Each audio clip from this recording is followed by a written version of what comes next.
Moving on, सबसे पहले show को लेकर हम बात करते हैं।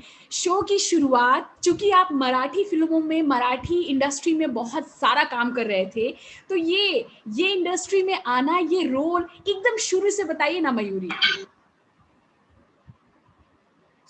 शुरू से ये है कि मैं हमेशा से हिंदी में या अलग अलग लैंग्वेजेस में काम करना चाहती थी। पर अच्छे रोल्स और अच्छे प्रोजेक्ट्स में, कि क्योंकि मैं मराठी में अच्छा ही काम कर रही थी, अच्छे लोगों के साथ काम कर रही थी। तो ये हमेशा बैक ऑफ द माइंड था कि I will be expanding, I will be going to different, I will be crossing the barriers of language. और लॉकडाउन था, और लॉकडाउन में मैं खेत में मेरे मॉम डैड के साथ, हमारा एक फार्म हाउस है, वहां पे थी। और मेरा कोई इरादा नहीं था कोई भी काम रिज्यूम करने का, क्योंकि पैंडेमिक में मुझे पता नहीं था कैसी सिचुएशंस में काम होता है। फिर मैं मेरे पेरेंट्स के साथ रहती हूँ, तो I don't want to come and risk them, in that situation. तो जब इनका फोन आया फोर लायंस का कि ये प्रोजेक्ट है और ये किरदार है आपके लिए, तो मैंने सीरियसली नहीं लिया। आई डोंट नो व्हाई, मैं जोन में नहीं थी काम करने के। मुझे लगा अभी फिलहाल ठीक है, बाद में देखते हैं। But they consistently called and they consistently pursued. और बहुत बहुत रिस्पेक्टफुली वो लोग बुला रहे थे और बोल रहे थे प्लीज एक बार आ जाओ और ऑडिशन दे दो, because we really feel you are apt for Malini. ना अब ना ये मेकर्स के कन्विक्शन जो है ना, आतिफ खान सर जो हमारे डायरेक्टर है, उनका कन्विक्शन था कि मैं मालिनी हूँ।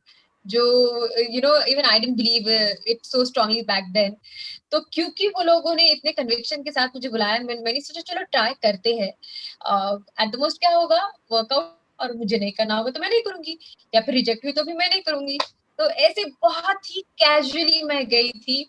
और जब मैंने देखा लुक टेस्ट जिस तरह से ये लोग ले रहे थे, इतनी बारीकी से, इतनी वेल प्लान्ड थी उनकी लुक टेस्ट, तो मैं वही इम्प्रेस हो गई कि हाँ, ये प्रोजेक्ट भी अच्छा होगा और ये टीम भी अच्छी है, तो मुझे काम करने में मजा आएगा। क्योंकि टेलीविजन में क्या होता है ना, आप साल भर एटलीस्ट काम करते हो, तो उस टीम से आप साल भर जुड़े रहते हो। So it is very important कि वो टीम अच्छी हो। और वो लुक टेस्ट में ही मुझे पता चल गया था कि ये टीम बहुत मेटिकुलस है और उस तरह का काम करती है जिस तरह का काम करना मुझे पसंद है। और उसी तरह से then I give in. Okay, तो शो स्टार्ट हो गया है और इतने कम समय में, 5 से 6 महीने में शो टॉप 5 शोज में हमेशा है, हमेशा है। तो एकदम से नया चेहरा हमारे पास आना और ये नए चेहरे हमारे लिए फेवरेट हो जाना, ये बहुत स्पेशल है हमारे लिए। ये स्पेशल ज्यादा मेरे लिए है ऑनेस्टली, बिकॉज एक नया जोन है हिंदी का मेरे लिए। अ, जब आई थी तब ऑब्वियसली एप्रीहेंशन थे कि एक नया ऑडियंस है, ये नया ऑडियंस एक्सेप्ट करेगा क्या। फिर एक हिंदी को लेकर हल्की सी क्योंकि मैं महाराष्ट्रियन हूँ, घर पे मराठी बोलती हूँ, तो उतनी फ्लुएंट नहीं तब थी जब मैं ऑडिशन दे रही थी, तो वो एक हल्की सी झिझक थी।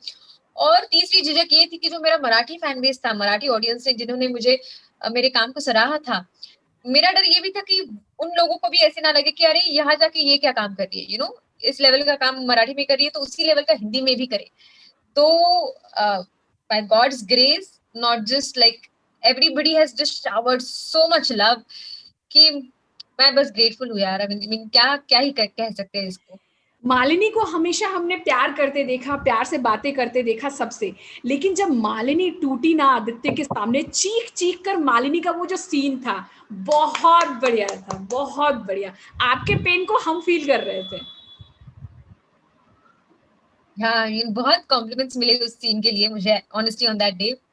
और पता है, एज एन एक्टर हम जब परफॉर्म करते हैं ना, तब तब सिनेरियो अलग रहता है, क्योंकि धूप के we were under the sun, shoot कर रहे थे, कभी लैश निकल रही है, कभी there is so much dryness, 2-2 minute में जाके पंखे के नीचे खड़े रह रहे हैं। तो वो सीन करते हुए मुझे मतलब बहुत डिस्कम्फर्ट था उस दिन, क्योंकि वेदर बिल्कुल सपोर्ट नहीं कर रहा था। और मुझे आई वॉज वेरी नर्वस कि वो सीन बहुत इंपॉर्टेंट है और वो अच्छा ही होना चाहिए। But magic of this field is कि कुछ भी हो, आप वो परफेक्ट टेक देने के लिए आप किसी भी हद तक जा सकते हो। तो वो मैजिक है इस फील्ड का, इस आर्ट फॉर्म का। और जब जब कॉम्प्लीमेंट्स मिली तो मुझे ऐसे लगा कि हाँ, उस दिन की पूरी मेहनत रंग लाई। बस बहुत ज्यादा मेहनत गई थी उस दिन, वो सीन शूट करने में, पूरा सीन शूट करने में। टीम वर्क का नतीजा है, and hats off to the production. Okay, so मुझे ये जानना है कि आने वाले सीन में, देखो चूंकि मैं आपकी फैन हूं तो मुझे आपके लिए बुरा लग रहा है, और जो इमली के फैन है वो इमली के लिए बुरा मान रहे थे कि आदित्य किसके साथ हो, लेकिन मुझे आप हिंट दो, क्या आदित्य मालिनी एक होंगे?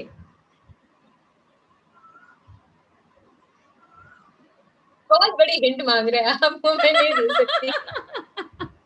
अच्छा, देखो, I tell you a small thing, okay. मेरी मम्मी भी मुझे पूछती है, अच्छा कल क्या होने वाला है, और मैं कभी भी नहीं बताती, और वो मुझे बाद में इमोशनल ब्लैकमेल कर देती कि क्या बेटी होने का क्या फायदा, हमें एक भी चीज पता नहीं जल्दी कि आगे के एपिसोड में क्या होने वाला है।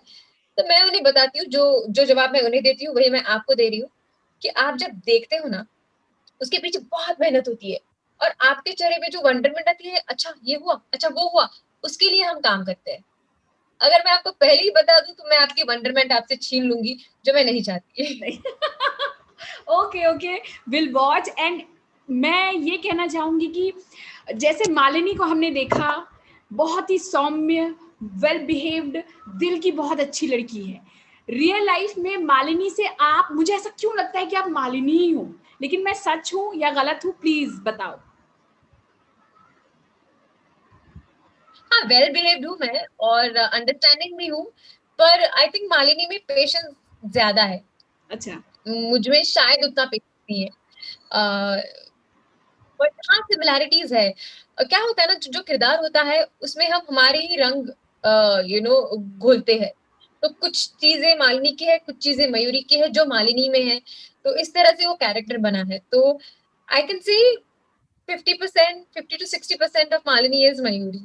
ओके, तो मयूरी पर एक कहाँ की? दूसरी की साइड है, बहुत बहुत चाइल्ड लाइक भी है, मैं बहुत वाइब्रेंट हूँ, बहुत चाइल्ड लाइक हूँ। एक दूसरी क्वालिटी है जो अभी तक मालिनी के उभर नहीं आई। Malini is very soft, graceful, वो भी मेरा एक पहलू है, पर सिर्फ वो मेरा पहलू नहीं है। ओके ओके, तो मयूरी जो है कहाँ की रहने वाली है, एजुकेशन कहाँ से हुआ, जो मराठी लोग मुझे देखेंगे या आपके हमारे सेशन को देखेंगे उनके लिए थोड़ा आप बताएं, बचपन कैसा था आपका? तो मेरा बचपन महाराष्ट्र के बहुत सिटीज और गांव में था, क्योंकि मेरे डैड का ट्रांसफर जॉब था। तो फर्स्ट स्टैंडर्ड तक मैं पंढरपुर में थी, सेकंड, थर्ड, फोर्थ मैं पूना में थी, फिफ्थ सिक्स में नांदेड़ में थी, सेवेंथ में विशाखापट्टनम में थी, नो सेवेंथ में मुंबई में थी, eighth ninth Visakhapatnam, tenth again Mumbai. So मैं बहुत like I have been all over the place, my schooling has been all over. और बहुत ही, क्योंकि मैं इतनी लाइक जगह पे पली बड़ी हूँ, बहुत कल्चर्स मैंने ऑब्जर्व किए हैं, बहुत कल्चर्स, बहुत लोगों से मिली हूँ, बहुत लोगों से जुड़ गई हूँ, बहुत अलग अलग लोगों से, अलग अलग तरह के, अलग अलग विचारों के। तो उससे ना मेरा भी एक हॉरिजॉन बढ़ गया, लोग विचार करने का, या फिर चीजें एक्सेप्ट करने का। तो ये क्रेडिट मैं मेरे बचपन को देती हूँ, कि क्योंकि मुझे एक लेट गो करने का भी सबक मिल गया था, कि जहाँ पे मैं सेटल होती थी, स्कूल फ्रेंड्स बन जाते थे और ट्रांसफर का टाइम आ जाता था, तो I had to let go those friends that I had made for like 2-3 years। पर आई थिंक जिंदगी में वो ये जो लेट गो की क्वालिटी है, ये अच्छे से काम आई है, क्योंकि you know detachment is a part of life. तो एक बहुत खूबसूरत चीज सिखाई है मुझे बचपन ने। और ऑफ कोर्स एक्सपोजर मुझे बहुत मिला, like all over the Maharashtra. और मैं कॉलेज कॉलेज मेरा मुंबई में ही रहा है, केसी कॉलेज। और बाद में मैंने डेंटिस्ट्री की है from DY Patil college, again in Mumbai. और फिर उसके बाद मैंने मास्टर्स इन थिएटर आर्ट्स किया है। डेंटिस्ट्री से सीधा मैंने जंप लिया मास्टर्स इन थिएटर आर्ट्स में, and that I did from Mumbai university. It was a 2 year post graduate course. और ऐसी बहुत ही मेरी इंटरेस्टिंग लाइफ, एडवेंचरस लाइफ रही है।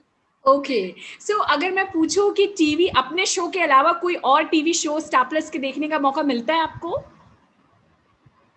ऑनेस्टली नहीं, नहीं। ऑनेस्टली मैं ट्राई करती हूँ, कभी कभी अनुपमा देख लूं, क्योंकि it has always been on top of the charts, and I love Rupa Ganguly for the fine performer that she is. पर नहीं होता, ऑनेस्टली नहीं होता, but I want to catch up. Okay, तो अभी आप चूंकि बिजी हो तो नहीं देख पाते, लेकिन कोई ऐसे हिंदी टीवी शो जो आपकी मेमोरी में है, जिसको आप याद करके कहते हो हाँ ये शो तो फैमिली के साथ मैं देखती थी? सारा भाई वर्सेस सारा भाई, yes yes what a classic show. I've always watched family, और रीरन्स भी जब होते हैं ना तब भी हम देखते हैं। ओके हाँ, अभी भी कोई भी एपिसोड आ जाता है तब भी देखते हैं, मजेदार हर एक episode, right? Okay absolutely. So कभी आपका बिहार झारखंड आना हुआ है क्या? अब तक तो नहीं, मैं आना चाहूंगी क्योंकि मैंने कभी एक्सप्लोर नहीं किया है वहाँ। बिल्कुल, ये पार्ट ऑफ इंडिया भी एक्सप्लोर करें आप।